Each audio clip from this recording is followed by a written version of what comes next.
like 330 milligrams caffeine going through my veins.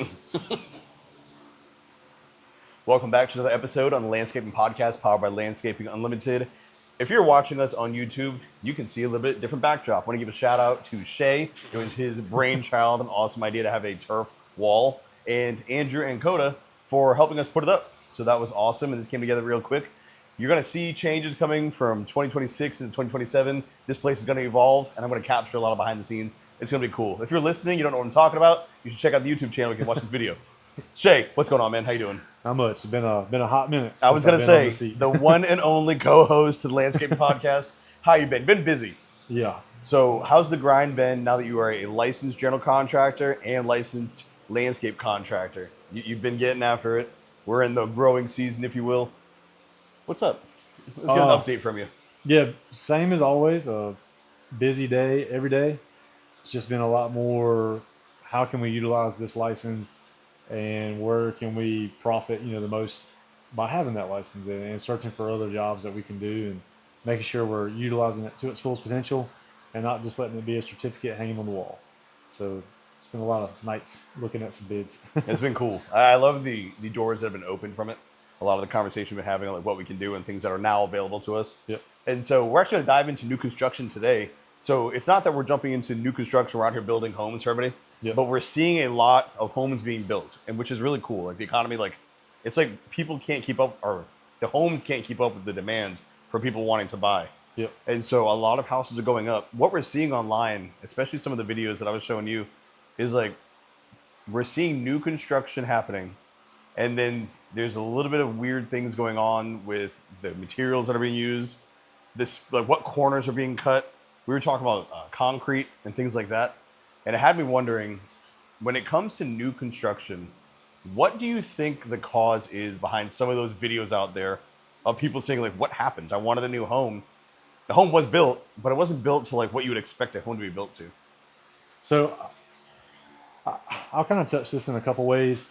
I think one thing that we're noticing, particularly from the landscaping side, is that GCs are getting hired to build the home, and people are wanting a really nice house, but they're not factoring in some money for the landscaping. Mm-hmm. And so they're getting $1 million home, and they're like, man, I really don't have $200,000 to spend in the yard to get the house to match the landscape to match the house. And so the builder's going, well, we're not going to budget anything landscaping. We're going to pretty much just get the house built. We might throw out some seed to kind of meet our requirements for the bank to release the loans. And that's kind of where they're falling. With that, you're getting an unfinished product that when you're calling the landscaper to say, hey, I need someone to come cut my grass because I don't have time to do that. And the landscaper's out there and is like, man, the yard's not graded, it's bumpy, the lawn's patchy, there's no flower beds. Then it's all the issues that he's seeing of, man, there's a lot of standing water. And it's just like we're out here to provide a professional service, but the house that we're going to provide it at isn't quite finished yet. Mm-hmm. It's not ready for us to come and do crossing the T's and dotting the I's on the lawn side because there's not a lawn yet. And then at times where we do come in behind new construction and we try to provide that, there's a lot of unfinished site work. Some areas that, they should have been graded off more than what they are, and they're not. And I don't know where all that falls. A lot of that, particularly sometimes on commercial side of things, is I think everybody's just in a rush to get to the final payday. Mm-hmm. That sometimes the extra day of work that it should have been there is like, we're not doing that just yet because we got to get moving to the next one. Everybody's overbooked. Everybody's got somewhere else to be. And so they're not that they're cutting corners. They're just going, this is acceptable and has been acceptable. And so we're going to continue to let it be acceptable rather than do what they should do. And that's set the standard of like, this isn't acceptable to this company. So we're not going to leave because it's not quite right. But they're getting away with it. So that's what they're going to keep doing because they're making a dollar at it. So why would they change what's working for them as a company? It's interesting. As you were talking about that, we've spoken about niching down. You're actually a guest in a podcast. We were talking about how in our area, like you can't niche down. We don't have the type of population the city has. Yeah. And so like you kind of have to be able to be really good at a lot of things. But as you were going on, they are delivering the home. the videos that I was looking at, it was outside the home. Yeah. And I'm starting to see like that is kind of a niche here to where you're a landscape contractor who became a general contractor, Yeah. where maybe some general contractors go right into it and they're only looking at the building. They're only looking, let me give you this home. We were having a recent discussion. We might have even had this in the podcast where all these houses are being built really low. And we're like, why is nobody thinking about the water? Yeah. Is it because they're not landscapers? Well, They're not thinking about the lawn. Yeah, I mean, I think a lot of it is too, like I said, everybody's working on a budget. Whether it's the homeowner building a home, they've got a budget they can spend. Obviously, they want to get the largest house, the nicest house they can get with what it is they have available. And if it comes down to cutting something out, they're going to cut the landscape out because they can theoretically get that later. And so when they're building the home, the contractor, he's not thinking about, let me build this lot up. 20 truckloads of dirt. Yeah, they're like, man, that's a lot of money. Like, if I need to cut a few thousand out here and there, well, that's where I'm going to do it because it's going to cause the cost of the home to go up. Mm-hmm. And so they're trying to think of a way to get some out. I don't think they do it intentionally. I just think it's something that gets a little bit overlooked sometimes. There's been multiple houses that we've worked on throughout multiple counties where we get out there to grade the yard and I shoot an elevation of the crawl space and I start noticing, I'm like, this is lower than everything in the entire property. We can't grade the yard without essentially panning the lawn off and making it lower or creating swales so we can get the water to go where we want it, which is, unsightly. Whereas had there been some dirt brought in to begin with, the home could have been up a little higher. We could have crowned the property off and put the water where it needed to be, away from the home, in a much more manicured fashion, rather than having to spend a bunch of money on drainage work, catch basins, culverts, swale digging, and all that stuff. When in reality, if you start doing the numbers and like comparing from beginning to end, the homeowner spent more now fixing the problem than what they would have on the front side. And in all reality, that would have been figured into their financing on the new home rather than, hey, I need this right now. So it would do the homeowners a huge favor by building these lots up a little bit, or at least having a surveyor say, hey, this is where you want the home. But I also pulled some grade points and realized that, you need to come up 18 inches to be at least level with the rest of the lot. Yeah, instead of the bottom of it. Yeah. So looking at that, I wonder if it's harder, like you said, because this is also something you can't see. Yeah. And so like when we do like irrigation work, we can spend an entire day on somebody's property and you look out and you won't see a difference at all because all the pipes we fixed are buried. Yep. And so same thing, like you bring in dirt, you're not going to see your house 2 feet higher. Yep. You're not going to notice that at least. And so it is hard to really put something on, whereas opposed to like you put up a sign that's bright and shiny, like, oh, I noticed your sign. I can see why you did whatever. Yep. When you can't see it, it's hard to really justify that price tag. And I think emotions go into it, sticker shock goes into it. At the same time, I also wonder when we're looking at this and we're looking at the layout of properties, how long do you think it'll be before people start to catch on to the fact that having $1 million kitchen or $1 million living room looking out on a $50 lawn is not going to be like, you're not winning there because you want to see $1 million lawn. Yep. And not literally $1 million, but that feeling where you can see it. Yep. And so like, I love that discussion because you have brought it up and there's one of our properties where you're like, this will bloom at this time. So your fall is going to have this color. In the spring, you're going to have it looking like this. And over here. And so you showed how their landscape would change through the season and be exactly what they want in their home. Yep.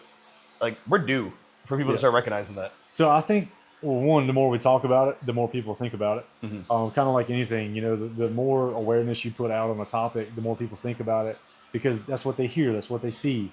And so what we're doing with the podcast, what we're doing with the videos, what we're doing on our socials, we're bringing awareness to issues that we see that we've heard talked about in our industry for as long as I can remember, but no one shared it. It was just like within the industry. It didn't go out. And so no one else really thought about it. But I want to point out, when I was in my horticulture program at Lenore Community College and my design class, we were pretty much taught that our landscape design should be 20% of whatever the home budget is.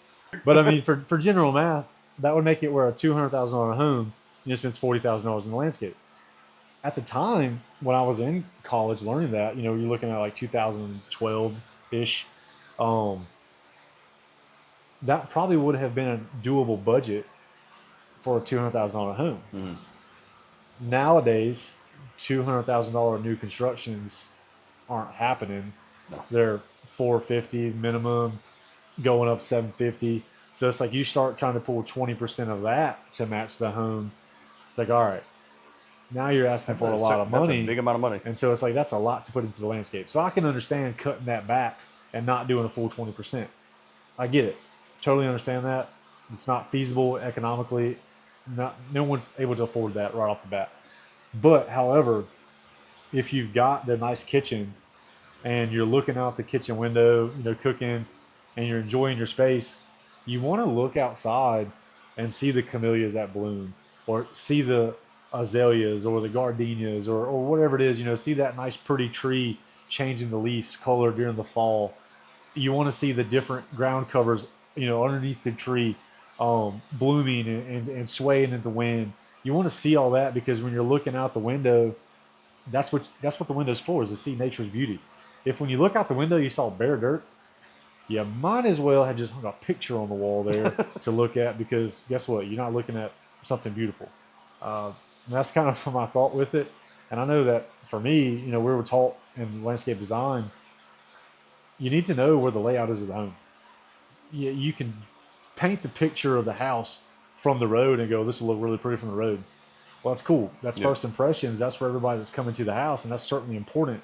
However, the landscape is also an extension of the home. Yeah, that's where everybody else sees your home. That's right. Not where you're going to see it. Yep. That's a good point. So a good designer, what they should do is, one, they should be looking at trees that will provide shade. Plant them in particular parts of the yard, so that if you're in the southern hemisphere, northern hemisphere, which if you're in the U.S., obviously you're in the northern hemisphere, but you want to make it where as I was saying, and I was like, just roll with it. I was like, I don't know that we're getting podcasts down in like Brazil. Yeah, but I mean, you want to plant those trees to where they're casting shade in the afternoon over the living room to create that microclimate, especially if you've got, a wall on the southern side of your house that's mostly glass for a nice screen patio.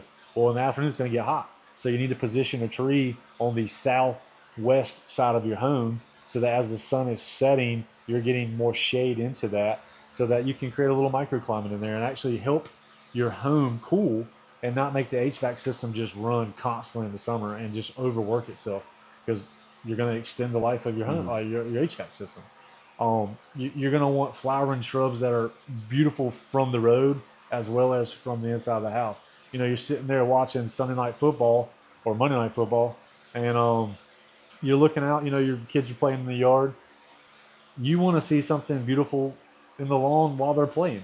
I mean, my kids, I like just watching them. I think that's a side of its own. But you're also going to want a nice backdrop. You're going to want the nice flower beds. You're going to want to see some flowers out there. Because if you were to turn around and take that photo of them playing, it's cool to see your kids having a good time. But it's even a more memorable experience when you look at that photo and you see like, oh, this looks like it came out of a magazine. Yeah. And that's what the landscaper can do for you. He can give you that extension of your home. It's another room. That's what it is. It's just a room without walls. Yeah, I think that's a good way to word that. And you've actually said that before, and that's something that needs a podcast of its own. Because honestly, like, I believe like our home, that's our sanctuary. That's where all of us should go and find absolute peace. But it's all coming down to being intentional. And so the photo you take of your kids with a nice area, that just comes down to paying attention and like wanting to go that extra step. And so when you look at it, instead of trying to like please people, like have the appearance of a beautiful home, you can build a beautiful home for yourself, for others. It's like everybody will win in that if you just pay attention to what it is going on outside of the walls, to the room without walls. And so that kind of leads me to this point that, is it a supply issue here? It's not like a social thing where people like just build it fast because we want the product and not the process. Like, are we literally dealing with a situation where like the wood that we're getting, it's growing faster, and so they always show the picture where like the rings aren't as condensed. And so like the boards you're getting, they're not as strong. I saw a new construction, again, like the video where the sod was coming up filled with water. A dude took his knife on a brand new build, put it on a 2x4, and his knife went all the way through, like without much pressure. So it's just soft wood. I'm wondering how much of what we're seeing of they don't build it like they used to is actually like we can't get this stuff like we used to, because everybody everywhere is under this time crunch of do it fast, do it quick, don't worry about the quality. So as far as the rings go, looking at the grain of the wood, there's a large amount of studies with that, and there's not much difference as far as strength goes. Well, I Eh, fell for it. Well, yeah, I mean, that's the I want to say the perception they want to give you is like it's not built like it's used to. And yes, we're growing wood fast. Mhm. However, engineers have degrees. They run it through the programs. If it wasn't structurally sound, it wouldn't be approved. If you flip through a code book, you can go through everything from floor joists to rafters, trusses, all that. Your span charts, OSB, your plywood sheathing. You can get all the span charts that you want that show what type of material, at what grade, what length it can span, and then for what length without any kinds of girders or any kind of structural support. And if that wasn't in there, then I would say like, yeah, the wood is crappy and isn't strong. However, the chart really hasn't changed much over the years as far as type of material, and so I don't think that's as much of a concern. I will say, storage of the wood, where you buy it from, is important because the sun will turn a board Yep. to a rainbow like that. We've seen some S's at some of the Yeah. places. So if you're buying your lumber and you're not hand picking your lumber and it's not banded and wrapped, then yeah, you're gonna be like, man, the wood's not like it used to be these days. Well, I think it's a pride thing. Some of these plants, some of these department stores that are just trying to get you in and out, they're just throwing wood on the shelf. They're letting it lay there unstacked, all crossed over top of each other, and it's going to do what it's going to do. I mean, it's going to warp that way. So if you're picking those boards, yeah, you're gonna go home and go, wood's not like it used to be, Yep. and it's like, well, the pride isn't really there, and it's not stacked the way it should. Well, that That's what goes to the caused it. builder. You know Yeah. who you're hiring. Yep. You're hiring someone that is going to go just pick any boards as opposed to pick the right boards to give Yep. you the best product. And so that's where it comes down to the person. Yep.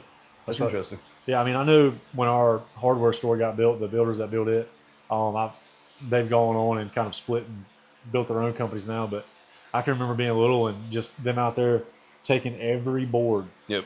and going through every single one, and they had a coal pile that was going to be used for scraps, and they had a stud pile, and they just went through every board, and if it was good, it went to a stud. If it wasn't, it went over there to get cut into small pieces for blocking. And sometimes if you hire framers without a ton of experience, they're going, hey, this is the wood we got sent. We don't have any extra. Make a wall out of it. Then the sheetrock guy goes in there and the wall looks like a banana because that's what he's got to work with. So there's a difference between technically getting it done and getting it done. Yeah, that's right. With passion. If you love what you do, you get it done with passion. I was thinking of my son. He had to draw. He just walked in. Yeah. So he had to draw a picture, and like some kids draw like these elaborate things. And he took a red crayon and from the bottom left to the right, he just drew a line. And he said, "That's what I want to draw." And that was his drawing because he didn't want to draw. Yeah. And so if you have somebody who just wants to get it done, well, technically, the color was on the paper, and therefore technically there was a drawing. You don't want somebody who's going to technically do the job. You Yep. want somebody who has a passion and is going to do the job. Yep. And so to go back to the engineers for a second, you recently had an interaction where you had to go through and talk about engineering and specs and things that are approved. And I don't want to go too deep into that situation as much as I want to go into the fact that you made a good point there. Everything that's being built, people are watching it, people are Yep. double checking it. So it really does, it's not that it's not right or that the supplies aren't adequate, but I think the issue people are having is a landscape was done, check. They checked a box, they technically Yep. got it done. Somebody's not going in and like really intentionally building it for the homeowner, for the home, for longevity, for the cooling of the house. It's like, no, they gave you a property with some bushes and a tree or whatever. Yep. It wasn't done with like that strategy. Yep. And so I think that's where it comes down to like me talking about just having a niche. Because like when people are working with us, like you're looking outside as much as inside. Yep. And from the way electricians run wires to the way that certain people will plumb their piping to the certain way that the arborists will come in and they'll talk to you like, hey, here's what we have available in the nursery. Yep. And you're like, well, then I'm going to go to another nursery because that's not exactly what I want. Like you need to find people who are going to pay attention to all the Yep. details. And I look forward to us doing more projects like that because it's kind of being able to show more and more like we put a lot of thought in everything we do. Yep. And so it's cool. And I will say, to stick up for the industries as a whole, you can only do as much as the customer will pay you to do. And with that, sometimes it's saying no to a job because it's not what you should do as a tradesman. You know, for example, if the cost comes in up here and the homeowner says, well, man, I really want you to do the work. I really want this project, but I only have a fund for this. Sure. In the past, I've done it. I mean, I've tried to be like, well, I can take this out, this out, this out, this out. It'll still look the same. It just won't be the same. Mm-hmm. And what you're doing is you're shooting yourself in the foot. Because, yeah, you might have still made your hourly rate because you took a bunch of materials out and you kind of tried to make it the same design, but it's not the way it should have been done. And I think sometimes you should say, well, I understand you don't have the budget for that. We can't do this plan because this plan cost X. Well, and I think the homes being built should be the same way. It shouldn't be, well, I only have X amount of money. It's like, yeah, cool, I understand. All right, well, you won't get the elite bathroom. You'll get a run-of-the-mill bathroom. But you have to expect the run-of-the-mill bathroom. You can't be like, well, the home, I mean, I paid X amount of money, but I don't have the nice walk-in shower with the claws foot tub, and the brass fixtures and all this stuff. It's like, yeah, but you didn't pay for that. You can't expect that when you didn't pay for that. And a lot of times that's what I think people run into is they're expected to provide that. That's what I was going to say. But they're getting the money of this. And it's like, you can't, the two don't meet. I think you nailed it there with being able to say no. You know, you also said sure in last episode. That's the word I hit. Like, you can't, like, get rid of the sure because people take on things, or in this situation, they'll take on a project, and no matter what you do, that customer is going to be disappointed. Yep. Because they have a vision. So let's say it's a fire pit. I want this grand fire pit. This is my goal. Like, I always wanted a big one I could cook stuff on, have whatever you want to do with it. They want a big thing. But their budget is like a tenth of what they need to have that. Yep. And so, like, you know what? Sure, we'll do it, but we'll do it at your budget. And then they come out and it's just like a prefab circle. And it's nothing near what they wanted, but it's what they could afford. Even though they said, well, I understand it's going to be a little bit smaller, they'll never be satisfied. And they'll be like, now your company is associated with, like, yeah, well, I don't know. They built this, but I really wanted this.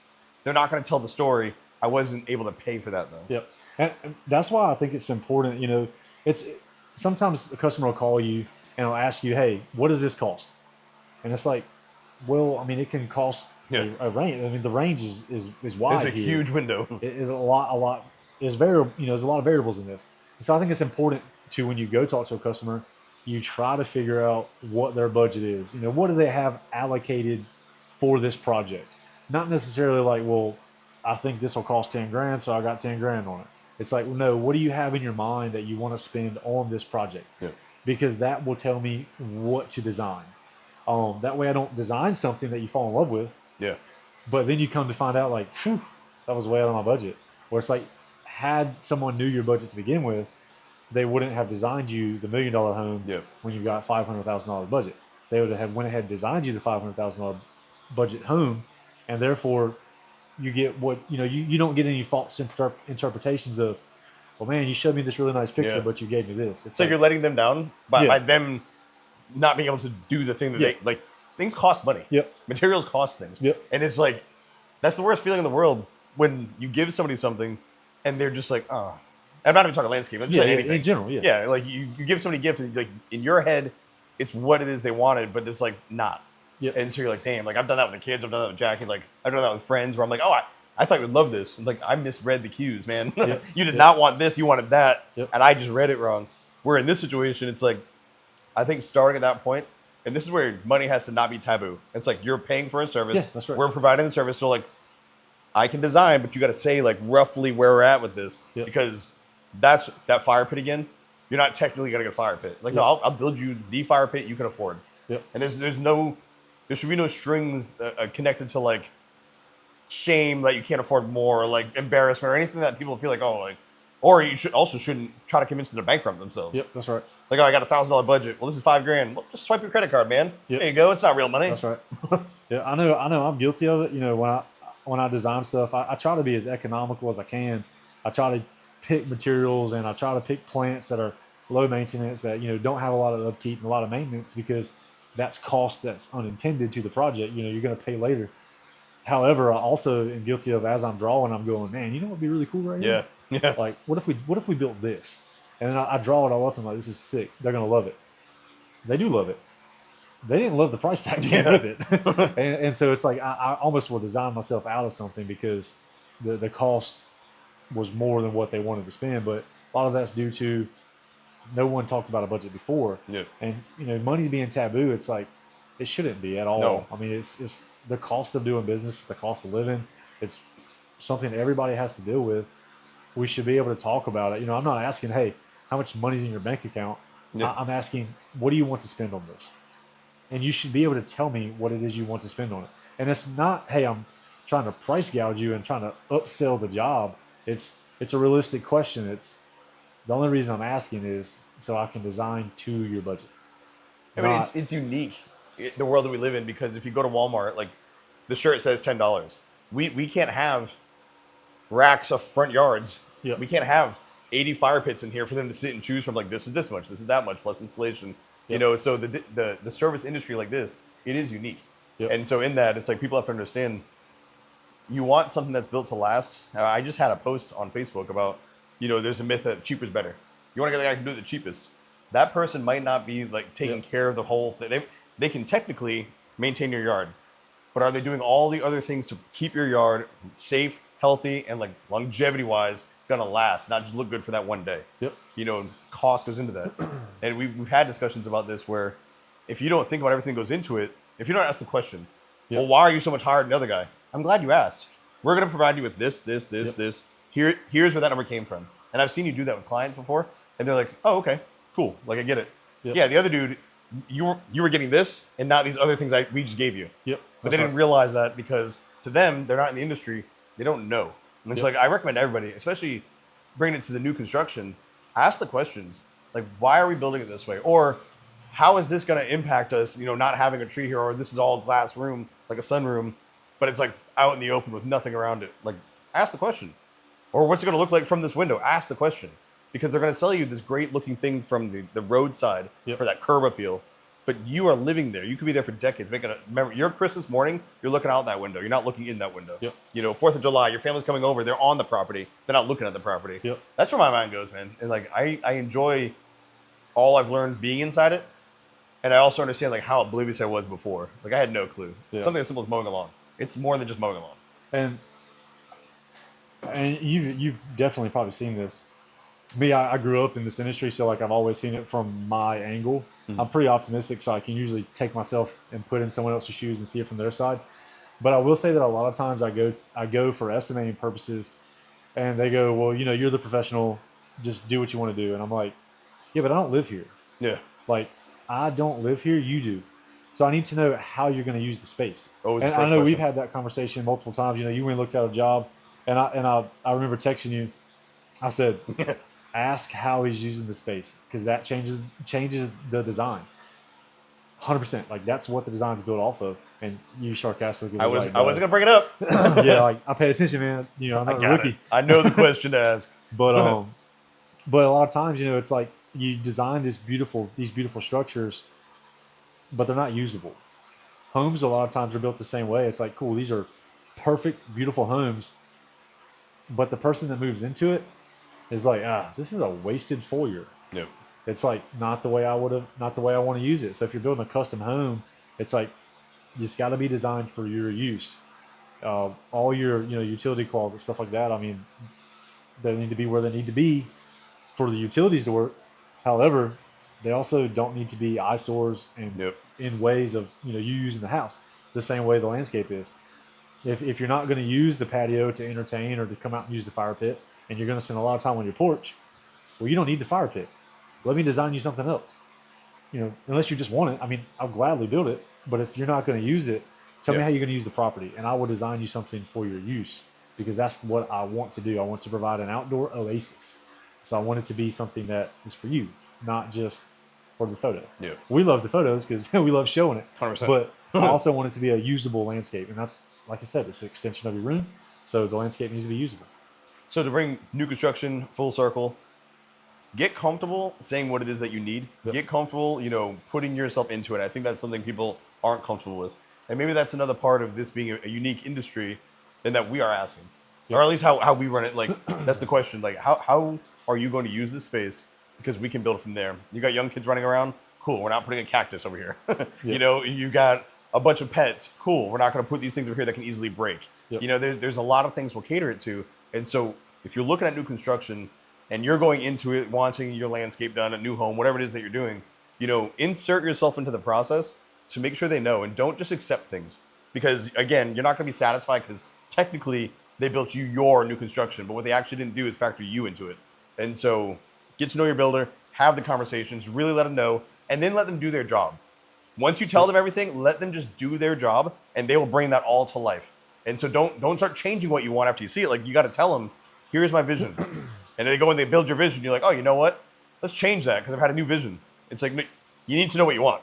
Yep. Or else you're never going to be satisfied, because no builder can rebuild a home. There's no control alt delete when it comes to this. This is heavy work getting put down. And so it's very difficult outside of minor deviations. Maybe you wanted the darker blue or a lighter blue. Get your swatches. Yeah, swatches. Yep. Yeah, so you can get that. Those are minor things. But if cards. you've got a vision as to how you want to use it, say that. And then just let the professional do what they do.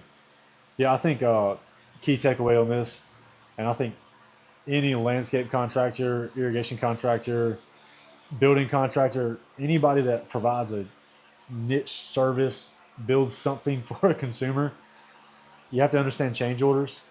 And if you want to change the wall or you want to change the layout of something, but we're already building walls, or you've already laid the patio out, the irrigation's already been installed to the plan, but now you're moving flower beds around.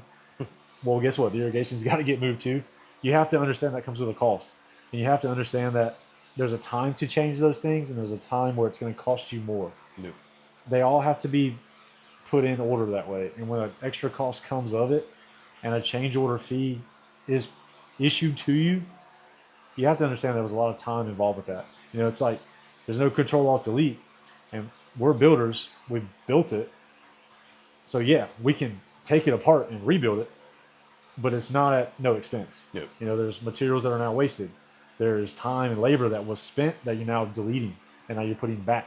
So it's double, actually 3 times the labor, because you put it in once, you're taking it out, and you put it in again.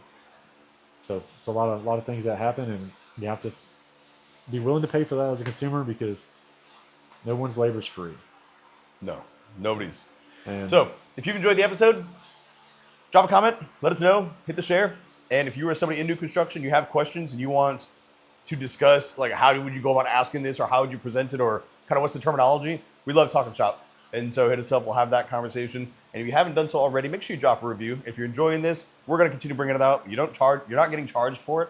So the ask is that you just let people know it's legit. We're dropping good discussions down. And so enjoy that, run it, share it, review it. yeah, And if you're a sponsor, or if you want to hear your company promoted on here, let's have the discussion. This is kind of selective. We're going to go with people that we endorse, or products that we use or stand by, or just others' mission that we align with. Absolutely, we'd love to have you on as a sponsor. So thanks for tuning in to another episode where we got the man himself, the co-host, Shay Brickhouse, on the Landscaping Podcast. Stay well. we'll try not to make it another 2 months before I get back.